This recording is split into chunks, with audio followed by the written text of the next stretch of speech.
বগুড়া শহর বিএনপি কর্তৃক আয়োজিত বিশাল কর্মী সভা, আজকের এই কর্মী সভার সংগ্রামী সভাপতি, বগুড়া শহর বিএনপির সংগ্রামী সভাপতি অ্যাডভোকেট হামিদুল হক চৌধুরী মিনু ভাই, উপস্থিত আছেন প্রধান অতিথি, বিশেষ অতিথি, কেন্দ্রীয় নির্বাহী কমিটির বিভিন্ন পর্যায়ের নেতৃবৃন্দ, যুব দল, ছাত্র দল, কৃষক দল, তাঁতি দল, মহিলা দলের বিভিন্ন পর্যায়ের নেতৃবৃন্দ, আমার সামনে মঞ্চে উপস্থিত বিভিন্ন ওয়ার্ড থেকে আগত প্রিয় ভাই ও বোনেরা, সর্বপ্রথমে শহর বিএনপির পক্ষ থেকে রক্তিম শুভেচ্ছা, সালাম, আসসালামু আলাইকুম। প্রিয় বন্ধুরা, আজকে সারা বাংলাদেশে যে কারণে এই খুনি হাসিনা সরকার তাদের অন্যায় অত্যাচারের নিপীড়নের মাধ্যমে যে ঘটিয়েছিল জনাব তারেক রহমানের নেতৃত্বে,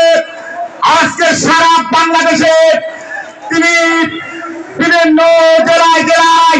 নেতৃত্ব প্রসারিত করে আজকে বাংলাদেশে জাতীয় দলকে সুসংগঠিত করে গত 5ই আগস্টে এই ছাত্র বৈষম্য আন্দোলনে জনাব তারেক রহমানের নেতৃত্বে এই খুনি হাসিনার সরকার পালিয়ে যেতে বাধ্য হয়েছিল। প্রিয় বন্ধুরা আমার, আজকে আমি শুধু একটি কথা বলে আমার বক্তব্য শেষ করব।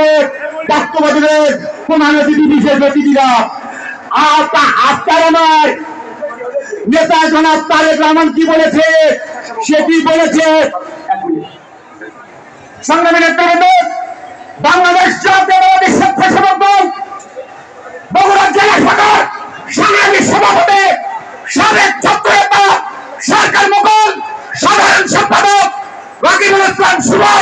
এবং সাংগঠনিক সম্পাদক সাইদুল ইসলাম শাওন, স্বেচ্ছাসেবক দলের সংগ্রামী আহ্বায়ক জাহির হাসান শাওন এবং সদস্য সচিব হোসেন আলীর নেতৃত্বে বাংলাদেশ জাতীয়তাবাদী স্বেচ্ছাসেবক দলের একটি বিশাল মিছিল আমাদের মাঝে